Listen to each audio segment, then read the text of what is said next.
ma'am खुरमजरी इंग्रिसी मनुंग हुटननी impact TV की news and events analysis ngasi akoina khanagadribasi chahi tara taruk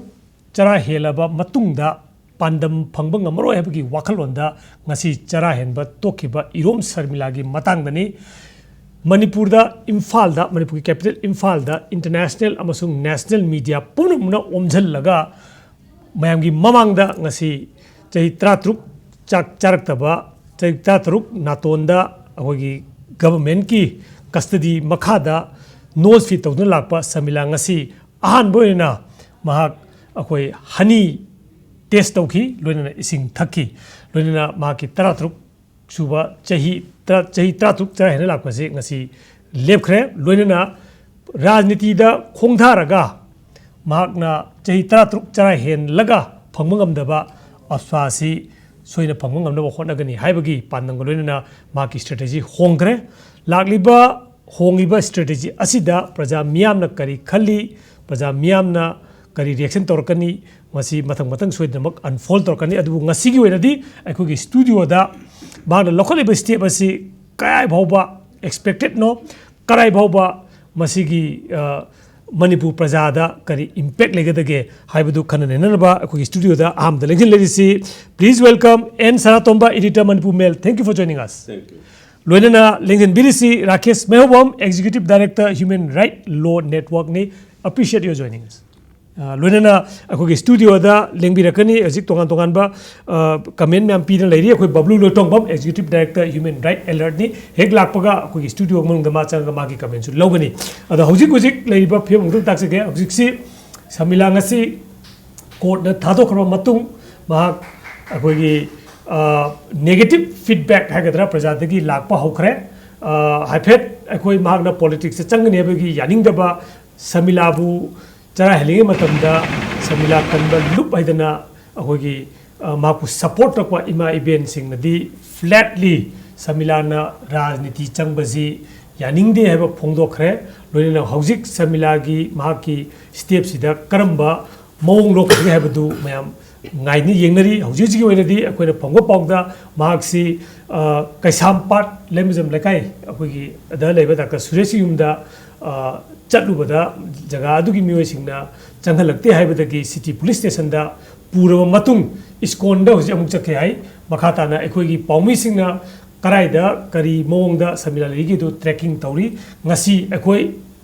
impact news da samila court hek puthokpadagi proceeding ma'am से अकोई तत्ना लेप्तना पुरई मखाताना समिलागी international icon ओइबुना मरमोरगा समिलादा impact TV ना focus अमा थमगा महा कर्म step लोकदेबदो सोइना प्रजामेन पुजरकनी अदु ngasi ओइनदी हौजिक सरातोंबदगी एना first ओइन लोगदोइसे फर्स्ट रिएक्शन हाइतारे सादोबा एज अ मीडिया अमोइना चैत्रा त्रुक चरा हेले पांडम भंगदना ngasi चरा हेनबा तोकपसिदा करी फावे कोगी इरोम चनु समिला आइबसी पृथ्वीद नुपी पुंबना माउरगा चौथोक्चबा मागी मोंद एंडुरेंस खाम कनबा एंड पेशेंस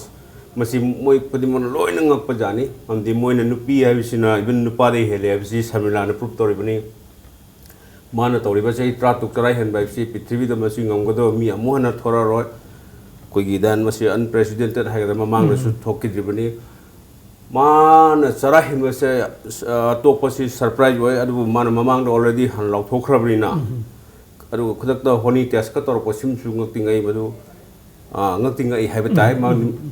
वखंददि समवेयर होगी नागी ममांगी लास्ट कोर्ट अपीयरेंस द बागना ngasi tang mapan ji da ma akogi जज द मा चरा हिम तोनी हाइगनेदी हाइग्रे बट समवेयर सा तो मना मरक सिदा प्रजागी रिएक्शन मरक तखर लाखिबा जुदा माकी चेंज ऑफ माइंड हैगद्रा मंगोंदा अहोम लाकद्रा हैबगी कितंग कनोम दिलेरब्रा लई हैबदी को लई ओन बसिद लाकनी हैबसी अदम खरा मवांगदा लाउथोख्रमनिना ओन बदि लानी हैबदी खंगी मासी मागी स्टेटमेंट दगे अखोइना खंगम ngame अखोइ समिला सि चरा हेले बसे अखोइ मणिपुर प्रजा ना भोग्रा इवन कावबदोंना सि लईखरे देन मान एक्सपेक्ट तौबा महात्मा गांधी ना अखोगी हिंदू मुस्लिम खानब कांदा मान चरा हेन मतमदा मदर लाखिबा स्पॉन्टेनियस रिएक्शन हाइतारे प्रजा गिबन माइ ममांगदा कोई खना जररोय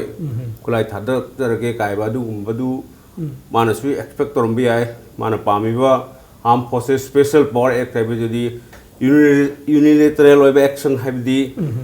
अमा खतना लेपदी यारोय अखोई सिदा बॉम पोखारी बॉम च अदुम लेपतना पोखारी सुमा मयाम सिंगसिना करिंबा अखोई की अंडरस्टैंडिंग ले कसी अखोई सु मसी लेपसी का लेपम मगदी सेंटर सु मदु वखल म खंथबदी याबनी अदुबो अखोई दी हंदे बॉम च अदुम पोखाई मी च अदुम कापनरी देन अदुनदी आदि arm forces special power act है मसी याउद्रगदी आर्मी की अखोई ऑपरेट तौ ngमोय हारी बनी ममांग दसवारी मैम गांगई काश्मीर अखोदा अखोगी शर्मिला की मूवमेंट सिना मखोदासु कानब फंगनी आम अखोगी मणिपुरीना आई छदुल चलु हाइबदी कोंकानी नेपाली याउबदौना शर्मिला न तोरपदगी काश्मीर सु बेनिफिट फंगनी कायन मोसु मोय प्रजाना सु पाब लेबनी अदुबु मान लेखिबसिदि अतै नते मंगोंदा मयाम की सपोर्ट मान एक्सपेक्ट तौबदो फंगद्रे हैन मान मसाना हायरपनिना मा मसाना हाजरपनिना मधुदगी मागी माइंड से चेंज तौरपसु ओरम याय अदुबु मागी माना सपोर्ट यंगिसे मणिपुर प्रजा खक्तगी ओइना माना हाइफेट उब्रा नत्रगा इंटायर इंटरनेशनल हाइदर को नेशनल दा मयाम से दा रैली हंगर स्ट्राइक तौदना अदगी प्रोसेसन अतोप स्टेट ता चतना अहोगी इंडिया गवर्नमेंट दा प्रेशर पीदबदी नतेबा अदो समवेयर मागी रीडिंग दा मंगोंदा प्रजा मयाम की सपोर्ट अमा लैत्रेगा न खलिसी लान ब्रसिनी माने येंगसे अदुमदि मपान गिदि येंगमरोय माई वखलदि मणिपुर हाइदना सुम येंगमनी मणिपुर से इवन माने सिमी सोयगा मणिपुर दि लखोके हाइबनि माई एक्सपेक्ट तोमदो से यामना मपान गिबदि कोइनदि याम उग्रिबन नोबेल प्राइज की पीस की नोबेल प्राइज दमासि नोमिनी दा यावरिबनि मायामनदि अदुम खंगिबन ममांगदसु अवार्ड का याम पीदना तब आई मिंग पनबंगम दसु अदुगिदि इंटरनेशनल मा रिकॉग्निशन दि फंगी मागी खांग मकनबा एमंगोंदा तौरी बसे कनाम तंग मोदम से रिकॉग्नाइज तवी अदुबु माना एक्सपेक्ट तौबा सपोर्ट सी कसु मपान गी कसी कसु खलम दो मानते मणिपुर की प्रजा मरुएना मणिपुर की प्रजा दा माना थंबा एक्सपेक्टेशन दु फुलफिल तौरक तबदगी मा चरा हेन तोकपा ओरम याय हेबगी पोखसन रेबा राकेश करी हानिंगसिदा मासी ममांगी एपेरेंस माना तोली हाइरको अदुगी ममांग मतम ममांग नासितेगिना सही दिफाद्री फारकद्र मांग नोंग मासी उनै उनबदा मागी आ मो हॉस्पिटल जंग उनरुबनी मदुदा मासी अखोगी मंगोंद पेंदबा अदुगा प्रजा की रेस्पॉन्स से माना एक्सपेक्ट तौबदुगी मोंग द लाकपा याम तहुनिंगबा तौरक्तबा अदुगी मयाम फोंदोकपा थेनै अदु आई हाइबम थोकपा अदुम खरा हायरमगा अदुम लाए थबुक तो तौबनी अदुगी मतुंगदा हंदक माना ममांगी एपेरेंस दा माना हाइगिबदु अदुगी मतुंगदा आई खले ए करिगिनो मा ममांगदा मोंदा वखलमा अहुम लेरे दि अदुम खले अदु मसी मतंग दैना मा हाजिनु ले माना हेक हौबु नुमितु हेक हौबा मालोमदे हौबुदा आई नुंदिनदा अखोय बबलुगा आई फुई थबक खरा कनो तोमिना ले नुंदिनदा पाउ ताई चले माय मनाक्ता अखोय कन्विंस तौ होने बे मा मसी तौबनु हाना अमा यादे अरेगी अखोयचे ममजले बबलु बाने हले हला कांदा ए बबलु मसी सुमाना सुमन तौरदी मी चरा हेलदी मी सिनी अदुदी मसी कनो तौदना वंतोका कमाय सिकेन यारी तानी अरेदी ए मसी कनो तो थाना तापनो फैदा हाइना चनुमितु चलागा इम्फान थाना चले नुंदांगसु ओइरे आइना आई बा रिपोर्ट मा आई मिंदा आई इरगा थममे मा सुमाइन तोरे अदु मतम लैना तौगिबिसि केदोगी बु ए मसी थाजरुदी बदु कुइना चही त्रातुक लैनि हेबुदी ए मसीना खुदोंग चादा बुथोदी अवाबु ओइनी हाइना खलगा तवे अदु अदि मतुंगदा कोइना अदु वांगदा मा सांगना सुम लैखरे को तोंगा तो मुकनो मयाम मा लैदना अदुगी मतुंगदा मसी हंदकी अहोंगबसे मसी मक्ति आशा तरुदबनी हाइदी यस नो डाउट करिगुम माना मागी खोंजंगजी हंदोराबसु अखोगी एवरेबली तक यूनिलेटरली हंदोकब नतबा माना सरकार की माइकैदगी वरीबुदाई सानबदगी अमोबदगी करिगुम सम सॉर्ट ऑफ एश्योरेंस हाइगदरा अंडरस्टैंडिंग हाइगदरा करिगुम फिल्म मदा हंदोरकदरा हाइना खलुबनी अदु मसी मक्ति आशागी वांगदनी चही 13 सूना चरा हेलकद्रा हाइबसी थाजरुदे अदुबु हौजिक चही 13 हेन 13 फान अखोई चरा हेले थाजबगी वांगमदनी मयामगी होप सु मंगोंदा अफसाजे हौजिक इंडिया की गवर्नमेंट की दा लै रिपोर्ट से प्राइम मिनिस्टर की लेवल दा ड्रैकोनियन एक्ट नी ह्यूमन लॉ थम दरकार ताई हाइब वाइग्रबनी अदुबु अखोगी असा हाइब एक्सिगा आर्मी की ऑपरेशन का याम मरी लेनबना आर्मी ने ऑलवेज प्रिवेल दौर लापनी मसिदा ओनली होप है तारे को असा चैथेंग भंगपा प्रजा मियाम की होप अम खतंग हाइब तारगदी शर्मिला ने अदु शर्मिला ने चही तरा तुक थाजतना चरा हेलमगा ngasi last minute थोकी बजिदा कयाम यामना anti अफसा movement दा मसिकी इंपैक्ट ले लेगनी सोय सोयदना मसिकी अखोगी निंगनबा अखोगी ए मसी तरुदरा कदरुगनो शर्मिला ने चही तरा तुक येंगबदा ओइगिदरबनी हाइबने सिंगो मसी मखरादी लेगनी अदुबु मसी लई हाइदनसु मसीगी अफस्पा मागी असोयबा मागी फत्तबगी चांगदोरे हेनबनिना मसीगी मायोक्ता मसीबु लोथोनबगी मूवमेंट दी तोंगान तोंगान मदे अदुमक लाखिगनी मखातानसु करी फील तब साथ बा इम्पैक्ट सोई लेने खाली करोदा माजे लास्ट होप ओइना मयामना खलुबा मंगोंदा मामकना तोबदु तोबु ngमद्रगसु मागी बिहाइंड द इमा मयामना रैली हंगर स्ट्राइक तोदना अदगी प्रोटेस्ट कनो लखतना मतम मतमगी ओइबा मंगोंदा सपोर्ट अमा लिसांग छिना पीद्रगसु अदुम लाई हैबा मधु ngasi माना मसिगी खलाउ लौथोपसिददी मयामदुदा ngasi बक अखोगी सकलगी इमा सिंगना हाइबा वाहिरोंदु ताबु माइ तुम यावरे हैबा अदि करी खले मसी armed forces special power act मसी याम ड्रैकोनियन लॉ नि हाइदना मसी ममांग दगिसु इवन जस्टिस जीवन रेड्डी की कमिटी मणिपुर दगा लामदर मोइन भौसी येंगा मसी रिपील तौबा और सॉफ्टन तौबा दरकार ले का न रिकमेंडेशन सु पीदना लेखरबनी मसी शर्मिला न चरा हेम तोखरगसु मसी की एक्ट सी फत्ती है सी वंस सी डिस्कशन जी स्टिल going on अगर मसी लौथोंग नरब डिमांड तो वल्ले पोय तोरकनी बन कुइद्री प्लानिंग पीसीसी दमरम ना सु मसी इल कनो जी हमना कर है तार हम डेबिलिश कोई डायबोलिक एक्ट नि कायना हाइब सु दम कोट तौरी माजु होम मिनिस्टर वर मेमनी मसी ngam दब जानि मसी कोई इंडिया की कनो सी दाबा अदाय दिने हैदी हदी नुपी मचा अमना चाहि तरा तरुक चरा हेल बहवा मसीगी इंडियन एडमिनिस्ट्रेशन हाइगद्रा इंडिया की लेंगाक हाइगद्रा मसीदा मूव तोबो ngमद्रबसे मसी माना तोखर मतुंगददी करी चांस लेगे सिनी प्रजा मियाम की मसी अवन बाइब से लाकनी मणिपुर उजी लेबसी मत ngarang nan पोखारी बोम पोखारी मयाम सुमयाम सी अवन बलाखिगनी कोई यूनियन गवर्नमेंट सुमोसी अदुम अखोई येंग इवन अंडरग्राउंड मूवमेंट सिगी कनो सिबोगी ये ऑब्जर्व तौदना लेबनी सुमयाम सिगी अवनबा कोई नागालैंड दा ओलेबा मिजोरम दा ओलेबा मिजोरम दा इवन करी कोई लाल देंगान गा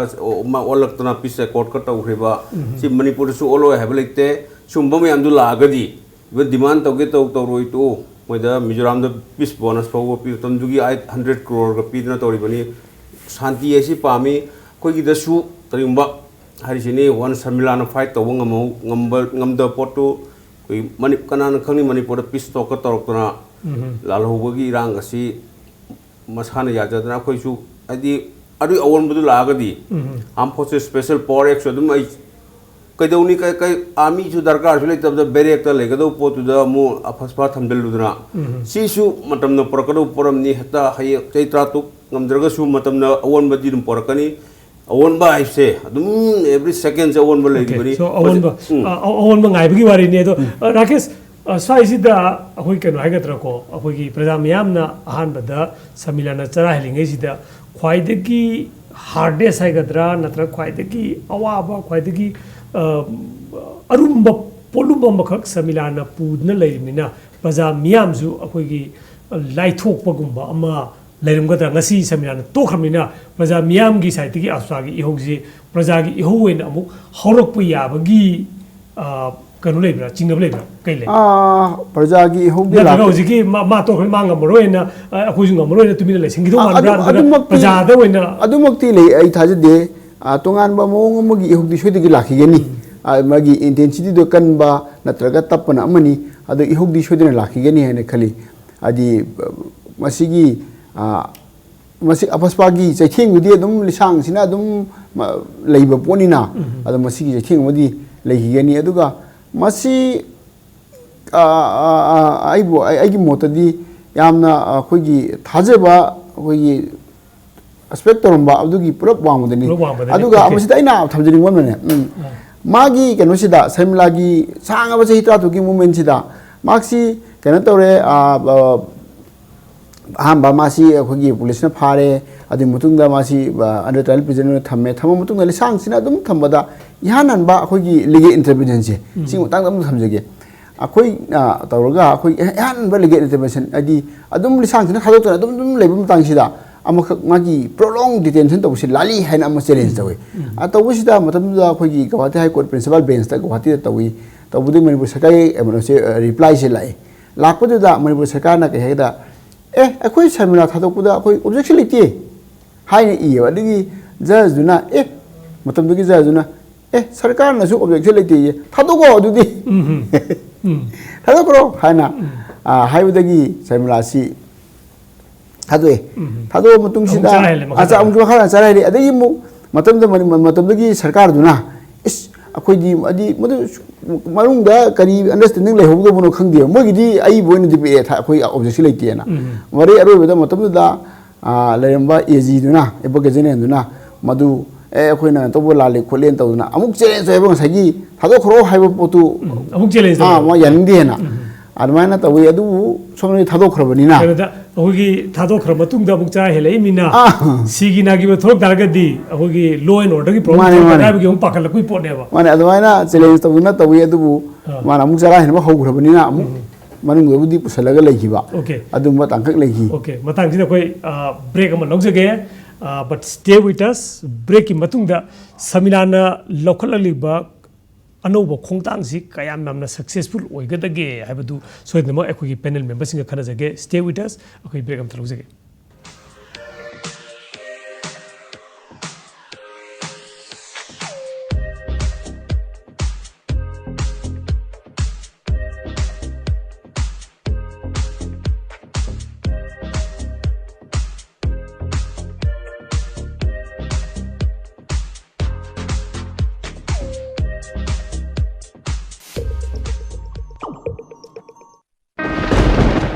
कुइरबगे तुंगदा पुनबसे नुंगाई सुमे मादी करी तौरे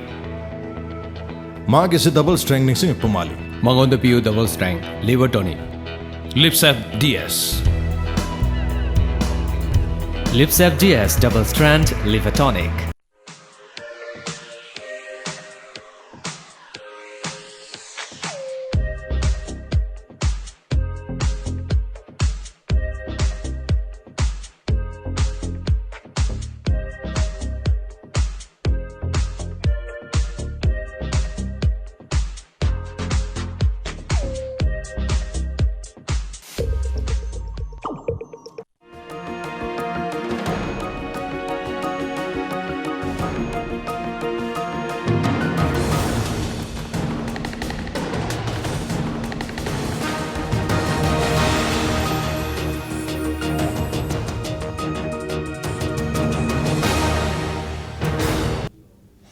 वेलकम बैक मैम यंगबिरिसी मनुंग हुडनी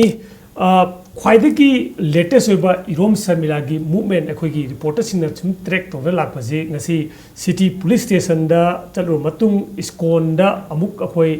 ngahak चलु मतुंग दा हौजिकसी इरोम शर्मिला सी जेन हॉस्पिटल माना हाना लेबा वार्ड टू दा अमु हनलगा लेरे हाइदना होजि पाउ पिरे मसी अखोगी इम्पैक्ट न्यूज़ की टीम ने एक्सक्लूसिव इंटरव्यू में माना माकी हाना की वार्ड टू दा चंगने दे लहुबा हयेंग सोइदनमक मयाम दो उचगनी करी मरम की दमक माक अमुक हन्ना जेन हॉस्पिटल की वार्ड टू दा अमु हन्ना चंगले इबनो हाइबदु मतंग दा हयेंग सोइदनमक एक्सक्लूसिव इंटरव्यू इम्पैक्ट न्यूज़ ना अदोम दा पुजरकनी मखादाना खनने नबजिदा हौजिक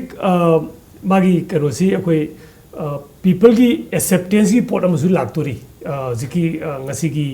शर्मिला से थादो मतुंगदा मागी लास्ट 24 आवर्स की अखोगी सिनेरियो अनफोल्ड होबजी दाइ तारे को राकेस मसे लेदुजी मागी वन ऑफ द प्राइमरी माना पीरिबा रीजन जी चही त्रा तुक चरा हेलगा पीसफुली माना लाउजर भौदा ओइद्रमनिना हौजी मा मसाजी पॉलिटिकल एरिया नादा पॉलिटिकल लमदा चोंगझलगा मसाना सीएम होइरगा अपसाजी लोग कैम जाओ कैम हम पॉसिबल लोग है हौजिक लेरिबा फिल्म सी येंगगदी मधु इन ऑल रेस्पेक्ट मधु ओइथोकपदि याम वागदबो थबक मु ओइ ꯂꯩꯔꯤꯕ ꯐꯤꯂꯝꯁꯤ ꯌꯦꯡꯕ ꯃꯇꯝꯗ ꯑꯗꯨꯕꯨ ꯃꯇꯝꯒꯤ ꯃꯇꯨꯡꯗ ꯀꯔꯤ ꯑꯍꯣꯡꯕ ꯂꯥꯛꯀꯗꯒꯦ ꯍꯥꯏꯕꯗꯨꯗꯤ ꯈꯪꯗꯦ ꯑꯦꯖꯣꯟꯗꯨꯗꯤ ꯑꯗꯨꯒ ꯍꯧꯖꯤꯛꯃꯛ ꯂꯩꯔꯒꯗꯤ ꯂꯩꯔꯤꯕ ꯁꯥꯔꯀꯝꯁꯇꯦꯟꯁꯇꯗꯤ ꯃꯗꯨ ꯎꯄꯥꯏ ꯁꯨꯡꯂꯩ ꯂꯩꯔꯣꯏꯗꯕ ꯋꯥꯐꯝ ꯑꯃ ꯑꯣꯏꯒꯅꯤ ꯃꯥꯒꯤꯗ ꯑꯗ ꯍꯧꯖꯤꯛ ꯄ꯭ꯔꯖꯥꯒꯤ ꯂꯥꯛꯏꯕ ꯔꯤꯌꯦꯛꯁꯟꯁꯦ ꯍꯧꯖꯤꯛꯀꯤ ꯁꯦ ꯑꯩꯈꯣꯏꯒꯤ ꯀꯩꯁꯥꯝꯄꯥꯠ ꯑꯦꯔꯤꯌꯥꯗ ꯆꯪꯉꯨꯕꯗ ꯂꯦꯛꯐꯝ ꯑꯃ ꯊꯤꯕꯗ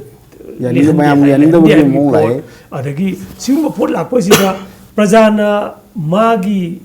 ꯄꯣꯂꯤꯇꯤꯀꯦꯜ ꯃꯨꯚꯁꯦ ꯑꯦꯛꯁꯦꯞ ꯇꯧꯗꯧ ꯃꯥꯟꯕ꯭ꯔꯥ ꯑꯗꯩ ꯃꯁꯤ ꯃꯇꯥꯡꯗ ꯑꯩꯅ ꯊꯝꯖꯅꯤꯡꯕꯗ ꯃꯥꯅ ꯊꯣꯛꯂꯛꯇ꯭ꯔꯤꯉꯩ ꯃꯃꯥꯡꯁꯦ ꯃꯃꯥꯡꯒꯤꯗ ꯑꯩ ꯊꯣꯛꯑꯅꯤ ꯍꯥꯏꯈꯤꯕ ꯃꯇꯨꯡꯁꯤꯗ ꯇꯣꯉꯥꯟ ꯇꯣꯉꯥꯟꯕ ꯁꯣꯁꯤꯌꯦꯜ ꯃꯤꯗꯤꯌꯥ ꯋꯦꯕ ꯁꯥꯏꯠꯁꯤꯡꯗ प्रजागी कौनसी ओपिनियन से मैम कौन थेनब मसी सुम मसी रीडिंग की सुम लौब मतमदा अयाम्बना मसी कौनसीदा अखोगी सपोर्ट तौबना नतबा ngसाई मसीदा यामना निंगमदबा अवाबा कनो तौबा मसी मयाम पिक थलेबा अदुगी कनो मैनिफेस्टेशन अमखनेबा ngसाई कनो दा चलुबदा मयाम माबु वंतर ए हारिसे अदमाइन तो मसी की फिल्म से लेबनिना आई हौजिक लेब फिल्म सिददी माना पामीबा पॉलिटिकल एरिया चंगदना खोतना होनाबा हाइबदु यस नो डाउट मसी मागी राइट नि मागी डेमोक्रेटिक राइट नि मामदो तौबदा कइसु काइदे अदुमोनमक प्रजागी सपोर्ट मसिंग यामबगी सपोर्ट तंगाई फदबा अदुमक्ति हौजिकि मेदि मसी आई थाजदे ओके फंगेने जु खंगसिने सातोबा फंगेने जु खंगसिमा पर्टिकुलर कॉन्स्टिट्यूएंसी दगी माजे थागत लगे अखोय आसाल थोके हाइबनिना ना थागत लें खलोबा करीबु ngमगदगे कोई काश्मीर दा कोई मणिपुर सी 7 असेंबली सेगमेंट दगी अफसपा लथो कांदा काश्मीर की फरुक फॉर्मर कनो दना चीफ मिनिस्टर दना मासु ट्राई तोगे तो काना मांगम दे मणिपुर दसु सी इबो बिना लथो कांदा मंगोंदा प्राइम मिनिस्टर मनमोहन सिंह मसामना you will face the music नंग कॉन्सिक्वेंस नंग अदु थेंगनगदमनी और सो फरे प्रजा मनोरमा लेतब मतमदुदा प्रजा की कनो सी इहो से थेंगनगमद्रे मा लथो कोने मणिपुर दरी लथोई अटोप काश्मीर गमदे काश्मीर काइसिदी सेंटर ने ये स्पेशल स्टेटस पीदना मोदे फुल पावर पीरियड बो ngमद्रिबने अदुना शर्मिलाना पॉलिटिक्स संगगा यस डिमांड तौब याय अदुगा मा मांगना हेक्ता लौथोप ngमगनी चीफ मिनिस्टर ओर सु लौथोप ngमगनी हाइबसिदी थाजदि मरमदु अखन ममांगदो काश्मीर दो रे मणिपुर दो जी तरे लौथोबदा warning prime minister masamang to rim ni bobida nang consequence nang thengno ko adi dasa ta gani hai gumni adu phare bobina prevails bobing ngamdana taw khre aduna samilana politics changaga sang payai mana magi life si kathok ramina sum misne politics sang padi pharim ni phawai haradi man lifestyle si manipur se change song ma di phadurim ni corruption na hariba den paisa nungsa cha ba ma mayam si ma si afaspa natra bawda C ma'am से check तौगदी फदी फरीबनी माना mission Mona फसफा लौटोके चंगा बोचू फंगबदी है गमदी है उख्रबनीना काश्मीर उरे मणिपुर उख्रबनीना फै चंगा Manipur clean तौगे है चंगा फै चंगी चंगो डिमांड तौ मधुना मरम ओरगा सेंटर मागी ममदी मसी मासी साथीबनीना खजु रेस्पेक्ट तौरपुसु है ऑनर तौरपुसु है येंग से हाई तारे मा कैम तौंगमगे अदुगी वाखल लोंदुदा हाई तारे को अगोगी लेरिबा पॉलिटिकल स्ट्रक्चर सिदा अस्वा लोथोकपा हाइबसिमा ऑलमोस्ट होजिकी आर्मी की अगोगी टॉप ब्रास मयामना डेडली अगेंस्ट वेबा सिगी सिचुएशन जिदा समिनाना सीएम ओइरगसु मसी लोथोजी वागने हाइबगी पोर्ट लेकान जिदा करी करंबा कंडीशन दगी समिलागी वाखलोन जि change लाप Male अमरोमदा अखोइना condition sum हाइफेट study तौबदा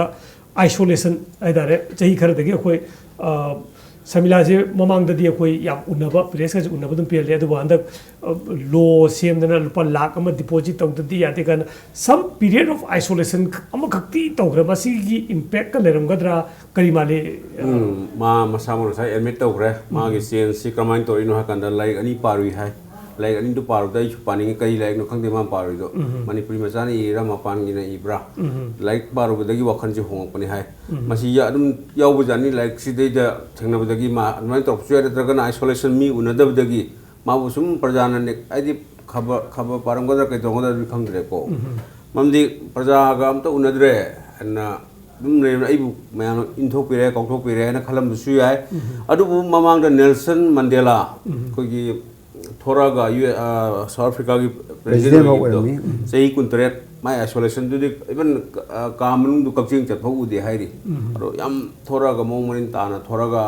adu mokhoi president oi apartheid ka apartheid lokhoki adu admaina masu torumba ye tauge na khala magar adum tauge na khala magari phare ne ha manipur on pura complete change so is there a case of gi ima sing na di dum haiba le no ko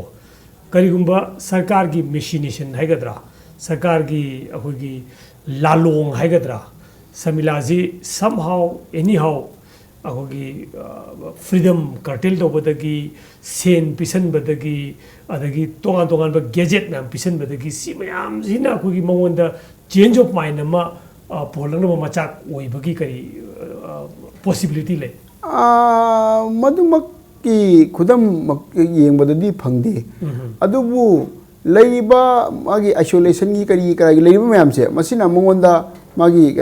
da wakhan khanbagi process da hongba lakpadi soidina oigini aduga ngasai mayam na imasina nganariba madumakti aigi oinadi lanai mod oinadi madumakti thaja phate adubu khwaidagi marubaji masi mamanglasu hanadi sarmilasi under isum no ordinary under trial prisoner ni hana treat torobasu mabu unabadi sarkar gi level dagi secretary ti kari de machi kan fauna loi chalaga madu process toroga permission pibi gi thaba ma toromi admai toringa da nongma mapalam dagi journalist mu khlai mana madu unagi khunagi chithi gi ko toroga yar kan da ma se koi officer lai lakpodagi phare adudi masi gi procedure se challenge tosi hadina tobudagi di court koi high court ta chale chala kan da kenu gi leiba masu under trial prisoner ni under trial prisoner mu unabada changi ba procedure do adu follow to atopa extra legal oiba legal oiba ba hum to bo yaro hena lakpodagi di amu khara kan to mong da unabu yare adugi khala ga muksu mogi sarkar gi gano do moi da asting ba khara piba pamjari bani na adum ahum khara mukte lakhiba masina su mongonda ngasai gi tongan ba mi me amsu unaraga mongonda anoba wakhan pon ba loina magi ko sida henna strengthen tongnobagi keno se lambi se masi khara handagi bra madum musu madwana jo ikhan bale okay last reaction oina koi panel member ani dagi hauji leiri si somewhere akhoi pulap kano budi khangdri adubo initial indication je prajana samilagi anoba step se reject tobudobuna haipet akhoi ahanba kano haitare ko masibakna pulap oirakani hayeng kari habidi khangdri karigumba madumak oiba taragadi samilagi way aheche kari leini man to we abisi kai leini prajana baje bole pa yaroi mana tawriba port se kano si sunga yaroi habigi port ma lei taragadi mongonda kari atopa tool leiri ke sini adum moina ma bol letter basu activist moina social activist moina mayam gi thabak thana tobudi madugi lambi amadi mu leigene ne khaje trust lai hidra mayam ge magi